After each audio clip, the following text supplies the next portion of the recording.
공무집행방해죄는 공무원이 적법하게 직무를 수행하는 것을 폭행이나 협박으로 방해하는 범죄다. 예를 들어 갑이 술에 취해 길에서 난동을 부렸다. 경찰 공무원 을이 출동해 갑을 제지하려 했다. 그런데 갑이 을을 밀치고 욕설을 하며 다가오면 때리겠다고 위협했다. 이 경우 갑에게는 공무집행방해죄가 문제될 수 있다. 공무집행방해죄는 공무원 개인의 감정만 보호하는 범죄가 아니다. 국가의 공무가 적법하게 수행되는 것을 보호한다. 경찰의 현장 조치, 소방공무원의 구조활동, 세무공무원의 조사, 집행관의 강제집행처럼 공무원이 법령상 직무를 수행하는 장면에서 문제된다. 핵심 요건은 세 가지다. 첫째, 공무원이 직무를 집행 중이어야 한다. 둘째, 그 직무집행이 적법해야 한다. 셋째, 폭행 또는 협박으로 이를 방해해야 한다. 정리하면 공무집행방해죄는 공무원에게 단순히 무례하게 군 죄가 아니다. 적법한 공무집행을 폭행이나 협박으로 방해한 경우 성립하는 범죄다. 공무집행방해죄에서 직무집행은 공무원이 법령상 맡은 공무를 현실적으로 수행하는 것을 말한다. 예를 들어 경찰 공무원 갑이 폭행 신고를 받고 현장에 출동했다. 갑은 현장에서 가해자로 보이는 을을 제지하고 피해자 상태를 확인하고 사건 경위를 조사하려 했다. 이 경우 갑은 경찰 공무원으로서 직무를 집행하고 있다. 그런데 을이 갑을 밀치며 조사를 못하게 했다면 공무집행방해죄가 문제될 수 있다. 직무집행은 반드시 강제력을 행사하는 경우만 의미하지 않는다. 조사, 단속, 출동, 구조, 행정처분, 압수수색,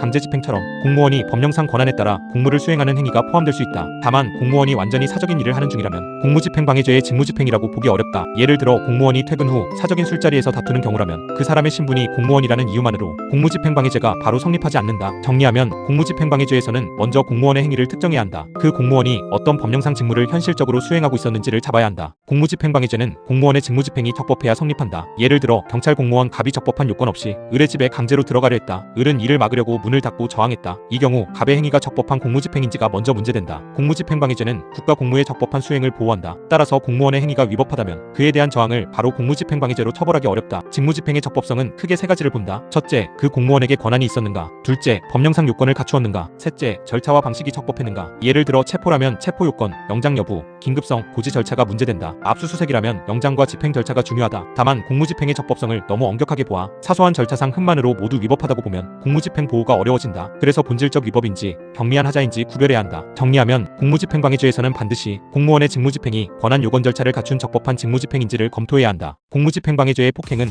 공무원의 직무집행을 방해할 정도의 유형력 행사다. 예를 들어 갑이 단속 중인 경찰 공무원 을의 팔을 세게 잡아당겼다. 을은 단속을 계속하기 어려웠고 갑은 계속해서 을을 밀쳤다. 이 경우 갑의 행위는 공무집행방해죄의 폭행이 될 수 있다. 여기서 폭행은 사람을 심하게 다치게 해야만 인정되는 것은 아니다. 공무원의 신체에 직접 유형력을 행사하거나 직무집행을 방해할 정도로 물리적 힘을 쓰면 문제된다. 밀치기, 팔 잡아당기기, 몸으로 가로막기, 멱살잡기, 물건을 던지기 등이 대표적이다. 다만 단순히 말로 항의하거나 기분 나쁜 태도를 보였다는 정도만으로는 폭행이라고 보기 어렵다. 공무원의 직무집행에 현실적인 장애를 줄 정도의 유형력인지가 중요하다. 또 폭행이 반드시 공무원의 몸에 직접 닿아야만 하는 것은 아니다. 공무원 주변에 물건을 던지거나 순찰차를 강하게 막는 방식도 사안에 따라 문제될 수 있다. 정리하면 공무집행방해죄의 폭행은 공무원의 직무 수행을 어렵게 만드는 유형력 행사다. 단순 항의와 물리적 방해를 구별해야 한다. 공무집행방해죄의 협박은 공무원에게 해악을 고지해 직무집행을 방해하는 행위다. 예를 들어 갑이 단속 중인 공무원 을에게 말했다. 계속 단속하면 가만두지 않겠다. 너 퇴근길 조심해라. 이 말이 단순한 불평을 넘어 을에게 공포심을 일으킬 정도의 해악 고지라면 공무집행방해죄의 협박이 문제될 수 있다. 협박은 상대방에게 해를 끼치겠다는 뜻을 알리는 것이다. 신체 위해 재산상 불이익, 가족에 대한 해악, 직장상 불이익 등이 될 수 있다. 중요한 것은 그 말이 공무원의 직무집행을 방해할 정도인지다. 단순히 민원 넣겠다, 항의하겠다처럼 정당한 권리 행사에 가까운 말은 협박이라고 보기 어렵다. 반대로 폭력이나 보복을 암시하며 공무원이 직무를 계속하지 못하게 압박했다면 협박이 될 수 있다. 협박은 반드시 공무원이 실제로 겁을 먹어 직무를 중단해야만 성립하는 것은 아니다. 객관적으로 직무집행을 방해할 수 있는 정도인지가 중요하다. 정리하면 공무집행방해죄의 협박은 공무원의 적법한 직무 수행을 막기 위해 해악을 고지하는 행위다. 단순 항의와 해악 고지를 구별해야 한다. 공무집행방해죄의 고의는 공무원이 직무를 집행 중이라는 점과 폭행 협박으로 이를 방해한다는 인식이다. 예를 들어 갑은 경찰 공무원 을이 제복을 입고 현장에 출동한 것을 보았다. 을은 갑에게 신분을 밝히고 신고 사건을 확인하겠다고 말했다. 그런데 갑은 이를 알고도 을을 밀치며 조사를 하지 못하게 했다. 이 경우 갑에게는 공무집행방해죄의 고의가 인정될 수 있다. 공무집행방해죄는 고의범이다. 행위자가 상대방이 공무원이고 현재 공무를 집행 중이라는 점을 인식해야 한다. 물론 공무원의 정확한 소속이나 법적 권한까지 자세히 알 필요는 없다. 경찰, 소방, 단속 공무원 등으로서 직무를 수행하고 있다는 정도를 알면 충분할 수 있다. 반대로 사복 차림의 사람이 갑자기 접근했고 갑이 공무집행 중이라는 점을 전혀 알 수 없었다면 고의가 문제될 수 있다. 또 갑이 폭행 협박을 통해 직무집행을 방해한다는 점도 인식해야 한다. 정리하면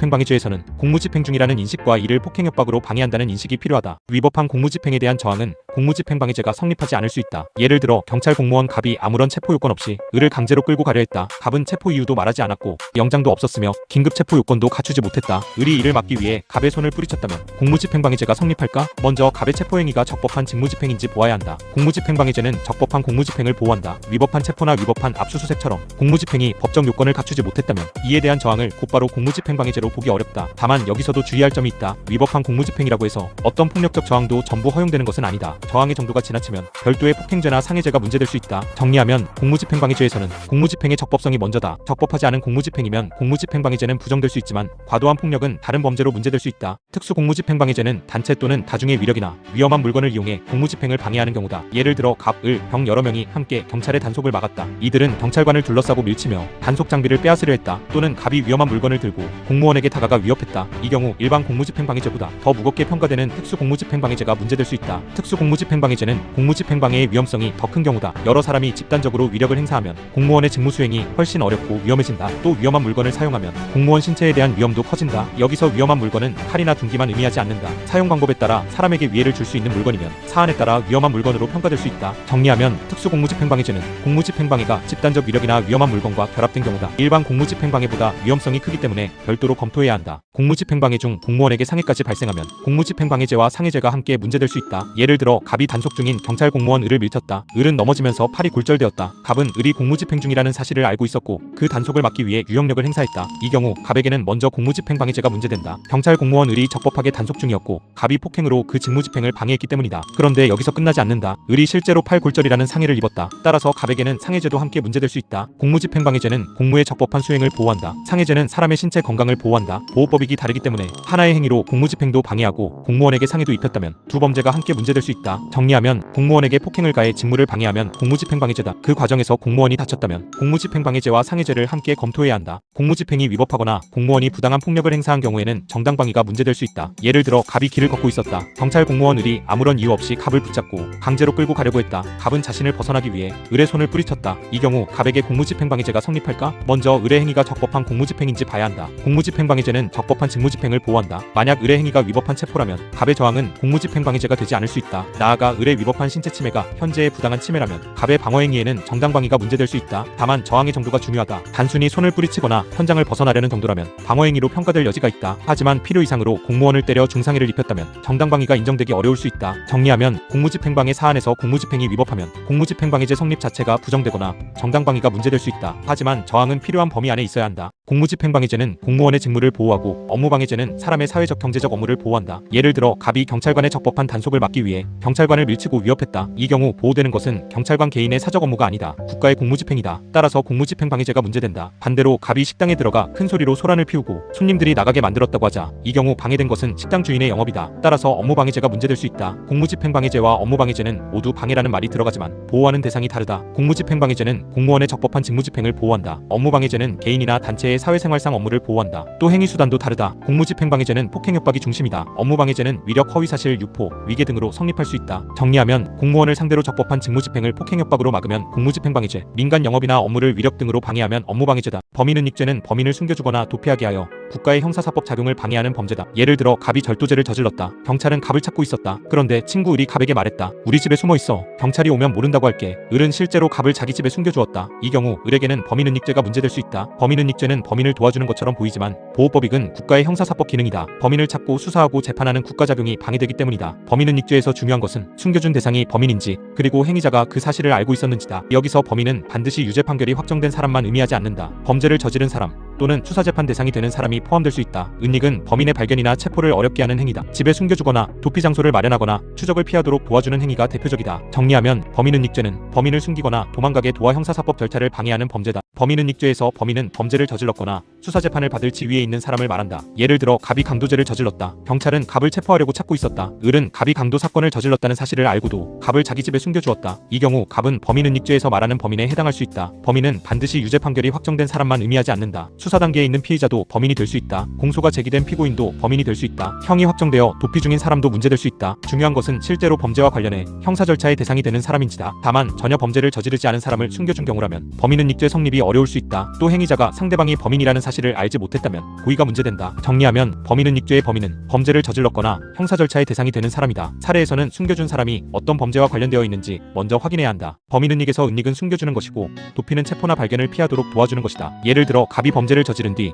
경찰을 피해 도망쳤다. 을은 갑을 자기 집 지하실에 숨겨주었다. 이것은 은닉에 해당할 수 있다. 반대로 을이 갑에게 도피 자금을 주고 다른 지역으로 갈 차량을 마련해주고 휴대폰을 바꾸게 도와주었다면 이는 도피하게 하는 행위가 문제될 수 있다. 은닉과 도피는 모두 범인의 발견이나 체포를 어렵게 한다는 점에서 같다. 은닉은 공간적으로 숨겨주는 이미지가 강하다. 집, 창고, 숙소, 사무실에 숨겨주는 경우가 대표적이다. 도피는 이동하거나 추적을 피하게 하는 행위다. 도피자금 제공, 교통수단 제공, 허위 신분 마련, 연락수단 제공 등이 문제될 수 있다. 다만 단순히 범인을 만나 위로하거나 도덕적으로 격려한 것만으로는 부족할 수 있다. 형사 절차상 발견 체포를 어렵게 하는 현실적 도움이 있어야 한다. 정리하면 범인 은닉죄의 행위는 숨겨주는 은닉과 도망가게 도와주는 도피 원조로 나누어 보면 된다. 핵심은 수사기관의 발견과 체포를 어렵게 했는지다. 범인 은닉죄에서는 가까운 친족이 범인을 숨겨준 경우 특례가 문제될 수 있다. 예를 들어 갑이 범죄를 저질렀다. 갑의 어머니 을은 갑이 경찰에 쫓긴다는 사실을 알고 있었다. 그럼에도 을은 갑을 자기 집에 숨겨주었다. 이 경우 을의 행위는 형식적으로는 범인을 은닉한 것이다. 그렇다면 을도 항상 처벌될까? 형법은 일정한 친족관계를 고려한다. 가까운 친족이 범인을 숨겨주는 경우에는 가족관계의 특수성 때문에 처벌을 면제하거나 달리 취급하는 규정이 문제될 수 있다. 이는 가족 간의 자연스러운 애정과 국가의 형사사법 기능 보호 사이의 조정이다. 다만 친족이라고 해서 범죄 성립 자체가 당연히 없어지는 것은 아니다. 먼저 범인 은닉죄의 구성 요건을 검토한다. 그 다음 친족관계에 따른 특례가 적용되는지를 본다. 또 친족이 아닌 제3자가 함께 도와준 경우에는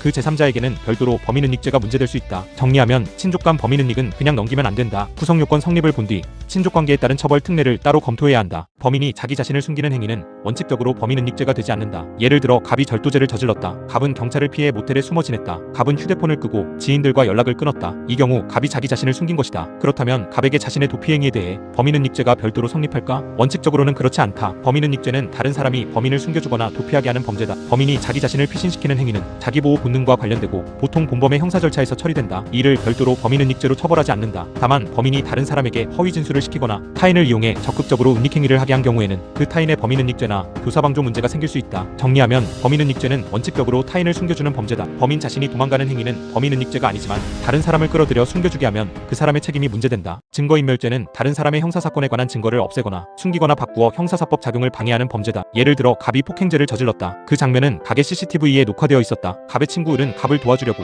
가게 주인에게 몰래 부탁해 CCTV 영상을 삭제했다. 이 경우 을에게는 증거인멸죄가 문제될 수 있다. 증거인멸죄는 피해자 개인만 보호하는 범죄가 아니다. 국가가 범죄를 수사하고 재판하는 기능, 즉 형사사법 작용을 보호한다. 증거가 사라지면 수사기관과 법원이 사실관계를 제대로 밝히기 어렵다. 그래서 다른 사람의 형사사건에 관한 증거를 없애거나 숨기거나 위조 변조하면 처벌된다. 여기서 중요한 것은 타인의 형사사건이다. 자기 자신의 형사사건에 관한 증거를 없애는 행위는 원칙적으로 증거인멸죄가 되지 않는다. 정리하면 증거인멸죄는 단순히 물건을 버린 죄가 아니다. 타인의 형사사건에서 중요한 증거를 없애거나 조작해 수사와 재판을 방해하는 범죄다. 증거인멸죄에서 증거는 형사사건의 사실관계를 밝히는데 사용될 수 있는 자료를 말한다. 예를 들어 갑이 폭행 사건을 일으켰다. 현장에는 CCTV 영상 목격자의 진술서, 피 묻은 옷, 범행 도구가 있었다. 이런 자료들은 갑이 폭행을 했는지, 피해자가 어떤 상해를 입었는지, 범행 경위가 어땠는지를 밝히는 데 쓰일 수 있다. 따라서 증거인멸죄에서 말하는 증거가 될 수 있다. 증거는 반드시 법원에 제출된 상태일 필요는 없다. 수사기관이 아직 확보하지 않았더라도 형사사건에서 증명자료로 사용될 수 있는 물건이나 기록이면 문제될 수 있다. 예를 들어 CCTV 영상, 블랙박스, 휴대폰 메시지, 계약서, 진단서, 흉기, 옷, 혈흔, 녹음 파일 등이 있다. 중요한 것은 그 자료가 형사사건과 관련되어야 한다는 점이다. 단순히 사적인 기록이나 민사분쟁 자료에 불과하다면 증거인멸죄 성립이 달라질 수 있다. 정리하면 증거인멸죄의 증거는 넓게 볼 수 있다. 형사사건의 범죄 성립, 범인, 양형, 책임 여부를 밝히는 데 쓰일 수 있는 자료인지가 핵심이다. 증거인멸죄의 행위는 증거를 없애거나 숨기거나 거짓으로 만들거나 내용을 바꾸는 방식으로 나타난다. 예를 들어 갑이 절도죄를 저질렀다. 갑의 친구 을은 갑을 도와주기 위해 범행 장면이 찍힌 CCTV 파일을 삭제했다. 이것은 증거를 없애는 인멸이다. 또 을이 범행에 사용된 흉기를 자기 집에 숨겨두었다면 이는 증거를 발견하기 어렵게 하는 은닉이다. 나아가 을이 갑에게 유리한 허위 진술서를 만들어 마치 진짜 목격자가 작성한 것처럼 제출하려 했다면 증거의 위조가 문제될 수 있다. 기존 진술서나 기록의 내용을 고쳐 갑에게 유리하게 바꾸었다면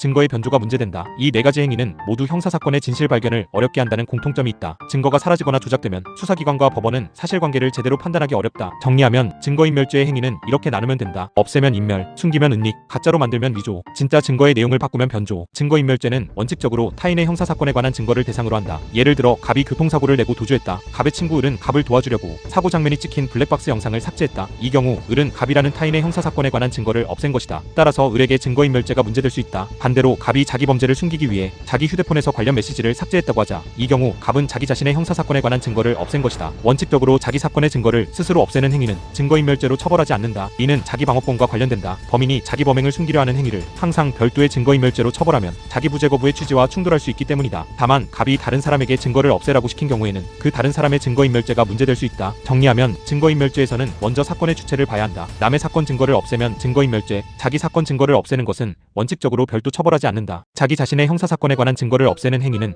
원칙적으로 증거인멸죄가 되지 않는다. 예를 들어 갑이 폭행죄를 저질렀다. 갑은 자신에게 불리한 메시지가 담긴 휴대폰을 버렸다. 또 범행 당시 입었던 옷을 태웠다. 이 경우 갑은 자기 범죄의 증거를 없앤 것이다. 그렇다면 갑에게 증거인멸죄가 별도로 성립할까? 원칙적으로는 그렇지 않다. 증거인멸죄는 타인의 형사사건에 관한 증거를 인멸하는 경우를 처벌한다. 범인이 자기 사건의 증거를 없애는 것은 자기 방어적 성격이 강하므로 별도의 증거인멸죄로 처벌하지 않는 것이 원칙이다. 하지만 여기서 조심할 점이 있다. 갑이 친구 을에게 내 휴대폰을 없애줘라고 부탁하고 을이 이를 실행했다면 을에게는 타인의 형사사건 증거를 없앤 것이므로 증거인멸죄가 문제될 수 있다. 또 갑이 다른 사람에게 허위 진술을 하게 하거나 위조된 증거를 만들어 제출하게 했다면 교사범이나 다른 범죄가 문제될 수 있다. 정리하면 자기 사건 증거인멸은 원칙적으로 증거인멸죄가 아니다. 하지만 타인을 끌어들여 증거를 없애게 하면 그 타인의 책임과 교사 문제가 생길 수 있다. 증거인멸죄에서도 가까운 친족이 범인을 위해 증거를 없앤 경우 특례가 문제될 수 있다. 예를 들어 갑이 범죄를 저질렀다. 갑의 아버지 을은 갑을 보호하기 위해 범행에 사용된 옷을 숨겼다. 을은 그 옷이 갑의 형사사건에서 중요한 증거가 될 수 있다는 점을 알고 있었다. 이 경우 을의 행위는 형식적으로는 증거은닉에 해당할 수 있다. 하지만 형법은 일정한 친족관계를 고려한다. 가족이 범인을 보호하려는 심리와 국가의 형사사법 기능 보호 사이에서 처벌 특례를 두는 경우가 있다. 따라서 친족 간 증거인멸이 나오면 구성 요건만 보고 바로 결론을 내리면 안 된다. 먼저 증거인멸죄가 성립하는지 본다. 그 다음 친족관계에 따른 처벌 면제나 특례가 적용되는지 검토해야 한다. 정리하면 친족 간 증거인멸은 두 단계로 쓴다. 타인의 형사사건 증거를 없앤 것인지 먼저 보고 그 다음 친족 특례를 검토해야 한다. 범인은닉죄는 사람을 숨기는 범죄이고 증거인멸죄는 증거를 없애거나 숨기는 범죄다. 예를 들어 갑이 강도죄를 저질렀다. 친구 을은 갑을 자기 집에 숨겨주었다. 이 경우 을은 범인을 숨겨준 것이다. 따라서 범인은닉죄가 문제된다. 반대로 을이 갑을 숨겨준 것은 아니지만 갑의 범행 장면이 담긴 CCTV 영상을 삭제했다고 하자. 이 경우 을은 사람을 숨긴 것이 아니라 증거를 없앤 것이다. 따라서 증거인멸죄가 문제된다. 두 범죄는 모두 국가의 형사사법 작용을 보호한다. 범인을 찾고 증거를 확보하고 재판에서 진실을 밝히는 기능을 보호한다. 하지만 행위 대상이 다르다. 범인은닉죄는 범인 자체가 대상이다. 증거인멸죄는 형사사건의 증거가 대상이다. 정리하면 구별은 간단하다. 사람을 숨기면 범인은닉, 증거를 없애거나 숨기면 증거인멸. 사례에서 사람과 물건 기록을 구별하면 방향이 잡힌다. 범인은 자기 자신을 숨기거나 자기 증거를 없앤 경우 원칙적으로 별도 범인은닉죄 증거인멸죄가 성립하지 않는다. 예를 들어 갑이 범죄를 저지른 뒤 도망쳤다. 갑은 경찰을 피해 숨어 지냈고 자신에게 불리한 메시지를 삭제했다. 이 경우 갑은 자기 자신을 숨기고 자기 사건의 증거를 없앤 것이다. 원칙적으로 갑에게 별도의 범인은닉죄나 증거인멸죄는 성립하지 않는다. 이는 자기 방어권과 관련된다. 범인이 수사기관에 순순히 협조하지 않았다고 해서 언제나 별도의 범죄로 처벌하면 피의자 방어권이 지나치게 제한될 수 있다. 하지만 범인이 다른 사람을 끌어들이면 문제가 달라진다. 갑이 친구 을에게 나를 숨겨줘라고 부탁하고 을이 갑을 숨겨주었다면 을에게 범인은닉죄가 문제된다. 갑이 을에게 CCTV를 지워줘라고 시키고 을이 지웠다면 을에게 증거인멸죄가 문제된다. 정리하면 자기 방어권 때문에 자기 은닉과 자기 증거인멸은 원칙적으로 처벌하지 않는다. 하지만 타인을 이용해 은닉이나 증거인멸을 하게 하면 그 타인의 범죄와 공범 문제가 생긴다. 공무집행방해죄는 적법한 공무집행이 있어야 하고 그 공무집행을 폭행협박으로 방해해야 한다. 예를 들어 갑이 경찰의 음주단속 현장에서 경찰 공무원 을을 밀치고 단속 장비를 빼앗으려 했다. 을은 적법하게 음주단속을 하고 있었다. 갑은 그 단속을 못하게 하려고 을에게 유형력을 행사했다. 이 경우 갑에게는 공무집행방해죄가 문제된다. 공무집행방해죄에서 학설판례상 가장 중요한 쟁점은 직무집행의 적법성이다. 공무원의 행위가 적법해야 그 공무집행을 형법이 보호할 수 있기 때문이다. 따라서 공무원에게 권한이 있었는지 법령상 요건을 갖추었는지 절차와 방식이 적법했는지를 검토해야 한다. 다만 사소한 절차상 흠이 있다고 해서 항상 공무집행방해죄가 부정되는 것은 아니다. 본질적이고 중대한 위법인지가 중요하다. 또 폭행협박은 공무원의 직무수행을 방해할 정도여야 한다. 단순한 항의나 불만 표시만으로는 부족하고 직무집행에 현실적 장애를 줄 수 있는 유형력 또는 해악고지가 필요하다. 정리하면 공무집행방해죄 판례 포인트는 세 가지다. 공무원이 직무집행 중이었는가, 그 직무집행이 적법했는가, 폭행협박으로 이를 방해했는가. 공무집행방해죄에서 직무집행의 적법성은 권한, 요건, 절차를 중심으로 판단한다. 예를 들어 경찰 공무원 갑이 을을 체포하려 했다. 그런데 체포영장도 없고 현행범이나 긴급체포 요건도 없었다. 갑은 체포 이유도 제대로 알리지 않고 을을 강제로 끌고 가려 했다. 을이 이를 벗어나려고 갑의 손을 뿌리쳤다면 공무집행방해죄가 성립할까? 먼저 갑의 체포가 적법한지 봐야 한다. 공무집행방해죄는 적법한 직무집행을 보호한다. 위법한 체포나 위법한 압수수색에 대한 저항을 바로 공무집행방해죄로 처벌할 수는 없다. 직무집행의 적법성은 세 단계로 본다. 첫째, 공무원에게 그 직무를 수행할 권한이 있었는지. 둘째, 법령상 요건을 갖추었는지. 셋째, 절차와 방식이 적법했는지. 다만 적법성 판단에서 모든 사소한 하자까지 문제 삼으면 현장 공무집행 보호가 어려워질 수 있다. 그래서 판례는 본질적이고 중대한 하자인지 직무집행의 외형과 실질이 갖추어졌는지를 종합해본다. 정리하면 공무집행방해죄에서는 공무집행이 권한 요건 절차를 갖춘 적법한 직무집행인지를 반드시 먼저 검토해야 한다. 공무집행방해죄의 폭행협박은 공무원의 직무집행을 방해할 정도여야 한다. 예를 들어 갑이 단속 중인 경찰 공무원 을의 팔을 강하게 잡아당기고 몸으로 밀치며 단속을 막았다. 이 경우 갑의 행위는 단순한 항의가 아니다. 공무원의 직무집행을 물리적으로 방해하는 유형력 행사다. 따라서 공무집행방해죄의 폭행이 문제될 문제될 수 있다. 폭행은 사람의 신체에 대한 직접적인 유형력 행사만 의미하지 않는다. 공무원에게 물건을 던지거나 순찰차를 막거나 현장 장비를 빼앗으려 하는 등 직무집행을 방해하는 물리적 힘의 행사가 문제될 수 있다. 협박은 해악을 고지하는 것이다. 예를 들어 단속 계속하면 가만두지 않겠다. 퇴근길 조심해라 같은 말이 구체적 상황에서 공무원에게 공포심을 일으킬 정도라면 협박이 문제된다. 다만 단순한 욕설, 항해, 민원 제기 예고만으로는 부족하다. 정당한 항의와 해악 고지를 구별해야 한다. 정리하면 공무집행방해죄의 폭행협박은 공무원의 적법한 직무수행을 현실적으로 방해할 수 있는 유형력 또는 해악 고지다. 범인은닉죄는 범인을 숨기거나 도피하게 하여 국가의 형사사법 작용을 방해하는 범죄다. 예를 들어 갑이 강도죄를 저지르고 도망쳤다. 친구 을은 갑이 범죄를 저질렀다는 사실을 알고도 갑을 자기 집에 숨겨주었다. 경찰은 갑을 찾지 못했다. 이 경우 을에게는 범인은닉죄가 문제된다. 범인은닉죄에서 중요한 것은 은닉 대상이 범인이라는 점이다. 범인은 반드시 유죄 판결이 확정된 사람만 말하지 않는다. 수사 대상인 피의자, 재판 중인 피고인, 형 집행을 피하는 사람도 포함될 수 있다. 학설상으로는 범인 자신의 도피 행위를 처벌할 수 있는지가 문제된다. 하지만 원칙적으로 자기 자신을 숨기는 행위는 범인은닉죄가 되지 않는다. 범인은닉죄는 타인이 범인을 숨겨주는 범죄로 이해된다. 판례도 범인의 발견이나 체포를 어렵게 하는 현실적 도움을 중요하게 본다. 집에 숨겨주거나 도피 자금을 주거나 교통수단을 제공하거나 허위 신분을 마련해주는 행위가 문제될 수 있다. 정리하면 범인은닉죄는 범인을 숨겨 수사와 재판이라는 형사사법 절차를 방해하는 범죄다. 자기 도피와 타인의 은닉 행위를 구별해야 한다. 은닉은 범인을 숨기는 것이고 도피하게 하는 것은 범인이 체포나 발견을 피하도록 도와주는 것이다. 예를 들어 갑이 범죄를 저지른 뒤 경찰을 피해 도망쳤다. 을은 갑을 자기 집 창고에 숨겨주었다. 이 경우 을은 갑을 은닉한 것이다. 반대로 을이 갑에게 도피 자금을 주고 다른 지역으로 이동할 차량을 마련해주고 수사기관의 추적을 피할 연락수단을 제공했다면 도피하게 하는 행위가 문제된다. 은닉과 도피 원조는 모두 범인의 발견이나 체포를 어렵게 한다는 점에서 같다. 하지만 방식이 조금 다르다. 은닉은 숨겨주는 것이다. 도피 원조는 이동하거나 추적을 피하도록 돕는 것이다. 판례상으로도 단순한 위로나 조언만으로는 부족하다. 형사사법기관이 범인을 발견하거나 체포하는 것을 현실적으로 어렵게 만드는 행위여야 한다. 예를 들어 조심해라라고 말한 정도와 차량 숙소돈을 제공해 도피를 가능하게 한 경우는 다르다. 정리하면 범인은닉죄에서는 범인의 발견 체포가 실제로 어려워졌는지를 중심으로 봐야 한다. 숨겨주면 은닉, 도망갈 수 있게 도와주면 도피 원조다. 증거인멸죄는 타인의 형사사건 증거를 없애거나 숨기거나 조작해 진실 발견을 방해하는 범죄다. 예를 들어 갑이 폭행죄를 저질렀다. 친구 을은 갑을 도와주려고 폭행 장면이 찍힌 CCTV 영상을 삭제했다. 이 경우 을은 갑이라는 타인의 형사사건에 관한 증거를 없앤 것이다. 따라서 을에게는 증거인멸죄가 문제된다. 증거인멸죄의 보호법익은 국가의 형사사법 작용이다. 수사기관과 법원이 사실관계를 제대로 밝히려면 증거가 보존되어야 한다. 증거를 없애거나 숨기거나 조작하면 진실 발견이 어려워진다. 학설상 중요한 쟁점은 자기 사건 증거인멸을 처벌할 수 있는지다. 원칙적으로 범인이 자기 형사사건의 증거를 없애는 행위는 증거인멸죄로 처벌하지 않는다. 자기 방어권과 관련되기 때문이다. 하지만 제3자가 타인의 형사사건 증거를 없애면 증거인멸죄가 성립할 수 있다. 판례도 증거가 형사사건과 관련된 것인지 인멸은닉 위조변조 행위가 있었는지 행위자가 타인의 형사사건임을 인식했는지를 본다. 정리하면 증거인멸죄는 남의 형사사건 증거를 없애거나 조작해 수사와 재판을 어렵게 만드는 범죄다. 자기 자신의 형사사건 증거를 없애는 행위는 원칙적으로 증거인멸죄가 되지 않는다. 예를 들어 갑이 절도죄를 저질렀다. 갑은 범행 당시 입었던 옷을 태우고 자신에게 불리한 메시지를 삭제했다. 이 경우 갑은 자기 사건의 증거를 없앤 것이다. 원칙적으로 갑에게 증거인멸죄가 별도로 성립하지 않는다. 증거인멸죄는 타인의 형사사건에 관한 증거를 대상으로 한다. 범인이 자기 증거를 없애는 것까지 별도로 처벌하면 피해자의 자기 방어권과 충돌할 수 있다. 하지만 갑이 친구 을에게 내 옷을 태워줘라고 부탁하고 을이 이를 실행했다면 다르다. 을은 갑이라는 타인의 형사사건 증거를 인멸한 것이다. 따라서 을에게 증거인멸죄가 문제된다. 이때 갑에게도 증거인멸교사범이 성립하는지 여부가 별도로 문제될 수 있다. 정리하면 자기 사건 증거인멸은 원칙적으로 처벌하지 않는다. 하지만 타인을 시켜 자기 사건 증거를 없애게 한 경우에는 그 타인의 증거인멸죄와 공범 문제가 생긴다. 이 단원 사례형은 공무집행을 막았는지 사람을 숨겼는지 증거를 없앴는지를 먼저 구별해야 한다. 예를 들어 갑이 경찰관을 밀쳐 단속을 못하게 했다. 이 경우에는 공무집행방해죄를 검토한다. 답안에서는 공무원이 직무집행 중이었는지 그 직무집행이 적법했는지 갑이 폭행협박으로 방해했는지 순서대로 쓴다. 반대로 갑이 범죄를 저지른 친구 을을 자기 집에 숨겨주었다면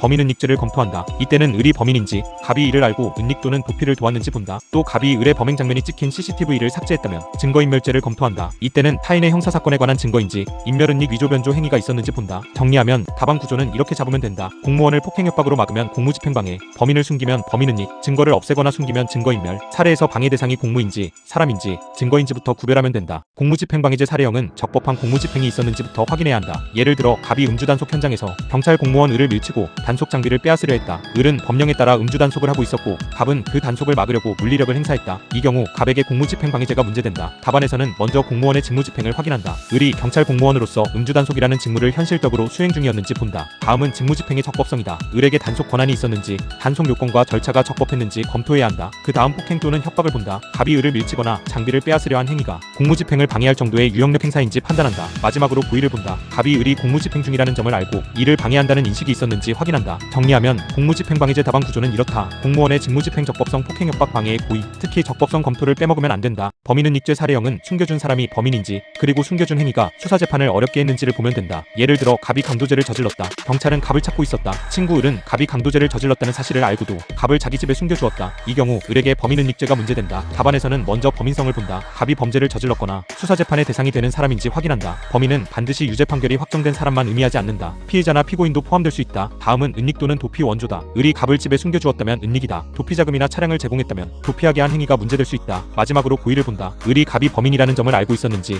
자신의 행위로 발견이나 체포가 어려워진다는 점을 인식했는지 판단한다. 정리하면 범인은닉죄 답안 구조는 이렇다. 범인성 은닉도피 원조 형사사법 방해 고의, 친족관계가 있으면 마지막에 처벌 특례도 따로 검토해야 한다. 증거인멸죄 사례형은 타인의 형사사건 증거인지, 그리고 인멸은닉 위조 변조가 있었는지를 순서대로 보면 된다. 예를 들어 갑이 폭행죄를 저질렀다. 그 장면은 가게 CCTV에 찍혀 있었다. 갑의 친구 을은 갑을 도와주려고 CCTV 영상을 삭제했다. 이 경우 을에게 증거인멸죄가 문제된다. 답안에서는 먼저 타인의 형사사건인지 본다. CCTV 영상은 갑의 형사사건에 관한 증거다. 을 입장에서는 타인의 형사사건 증거가 된다. 다음은 증거성이다. 그 영상이 폭행 사실, 범인, 범행 경위를 밝히는 데 쓰일 수 있다면 증거에 해당한다. 그 다음 인멸은닉 위조 변조를 본다. 영상을 삭제했다면 인멸이다. 증거물을 숨겼다면 은닉이다. 가짜 증거를 만들었다면 위조이고, 기존 증거의 내용을 바꾸었다면 변조다. 마지막으로 고의를 본다. 을이 그것이 갑의 형사사건 증거라는 점을 알고 있었는지 판단한다. 정리하면 증거인멸죄 답안 구조는 이렇다. 타인의 형사사건 증거성 인멸은닉 위조 변조 고의, 자기 사건 증거인멸인지도 꼭 구별해야 한다. 공무집행방해죄는 공무원의 직무를 직접 막는 범죄이고, 범인은닉죄는 범인의 발견 체포를 어렵게 하는 범죄다. 예를 들어 갑이 경찰관의 체포를 막기 위해 경찰관을 밀치고 때리려 했다. 경찰관은 적법하게 범인을 체포하려던 중이었다. 이 경우 갑은 공무원의 직무집행을 폭행으로 방해한 것이다. 따라서 공무집행방해죄가 문제된다. 반대로 갑이 범죄를 저지른 친구 을을 자기 집에 숨겨주었다고 하자 갑이 경찰관을 직접 폭행하거나 협박한 것은 아니다. 하지만 범인 을의 발견과 체포를 어렵게 만들었다. 이 경우에는 범인은닉죄가 문제된다. 두 범죄는 모두 국가의 형사사법 작용과 관련된다. 하지만 방해 방식이 다르다. 공무집행방해죄는 공무원을 상대로 직접 폭행 협박을 하는 구조다. 범인은닉죄는 범인을 숨기거나 도망가게 도와 수사기관의 발견과 체포를 어렵게 하는 구조다. 정리하면 구별 기준은 이렇다. 공무원을 폭행 협박으로 막으면 공무집행방해, 범인을 숨기거나 도망가게 도와주면 범인은닉. 사례에서는 직접 방해 대상이 공무원인지 범인인지부터 보면 된다. 범인은닉죄는 사람을 숨기는 범죄이고, 증거인멸죄는 증거를 없애거나 숨기는 범죄다. 예를 들어 갑이 절도죄를 저질렀다. 친구 을은 갑을 경찰이 찾지 못하도록 자기 집에 숨겨주었다. 이 경우 을은 범인인 갑을 숨긴 것이다. 따라서 범인은닉죄가 문제된다. 반대로 을이 갑을 숨겨준 것은 아니지만 갑이 범행에 사용한 흉기를 몰래 버렸다고 하자 이 경우 을은 사람을 숨긴 것이 아니다. 타인의 형사사건에 관한 증거를 없앤 것이다. 따라서 증거인멸죄가 문제된다. 두 범죄는 보호법익이 비슷하다. 둘 다 수사와 재판이라는 형사사법 작용을 보호한다. 하지만 객체가 다르다. 범인은닉죄의 대상은 범인이다. 증거인멸죄의 대상은 증거다. 정리하면 구별은 단순하다. 사람을 숨기면 범인은닉, 물건 기록 영상 같은 증거를 없애거나 숨기면 증거인멸. 사례에서 숨긴 대상이 사람인지 증거인지 먼저 확인하면 된다. 범인은닉죄와 증거인멸죄에서는 친족이 범인을 보호한 경우 처벌 특례가 문제될 수 있다. 예를 들어 갑이 범죄를 저질렀다. 갑의 어머니 을은 갑을 숨겨주었다. 또 갑의 아버지 병은 갑의 범행에 사용된 옷을 숨겼다. 이 경우 을은 범인을 숨긴 것이고 병은 증거를 숨긴 것이다. 형식적으로는 범인은닉죄와 증거인멸죄가 문제될 수 있다. 하지만 가까운 가족관계에서는 범인을 보호하려는 자연스러운 정서가 작용할 수 있다. 그래서 형법은 일정한 친족관계에 대해 처벌을 면제하거나 특례를 두는 방식으로 조정한다. 다만 친족이라는 이유로 구속요건 검토 자체를 생략하면 안 된다. 먼저 범인은닉죄나 증거인멸죄가 성립하는지 본다. 그 다음 친족관계에 따른 처벌 특례가 적용되는지 따진다. 또 친족이 아닌 제3자가 함께 도와준 경우에는 그 제3자에게는 특례가 적용되지 않을 수 있다. 정리하면 친족 특례는 답안에서 마지막에 붙이면 된다. 구속요건 성립을 먼저 보고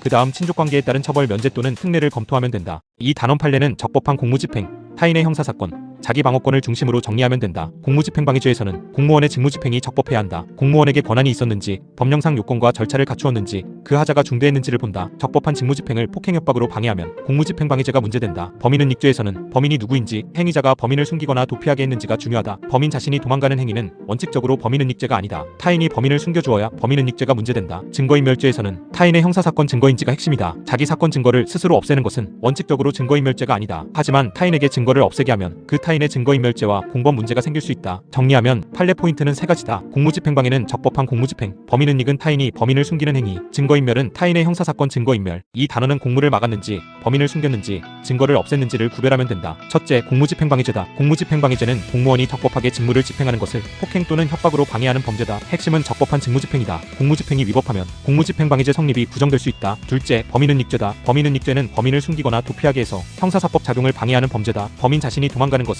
원칙적으로 처벌하지 않는다. 타인이 범인을 숨겨주는 경우가 문제된다. 셋째, 증거인멸죄다. 증거인멸죄는 타인의 형사사건에 관한 증거를 없애거나 숨기거나 위조 변조하는 범죄다. 자기 사건 증거를 스스로 없애는 것은 원칙적으로 처벌하지 않는다. 정리하면 이 단어는 이렇게 기억하면 된다. 공무원을 폭행협박으로 막으면 공무집행방해, 범인을 숨기면 범인은닉, 타인의 사건 증거를 없애면 증거인멸. 사례형에서는 방해 대상이 공무인지, 범인인지, 증거인지부터 나누면 된다.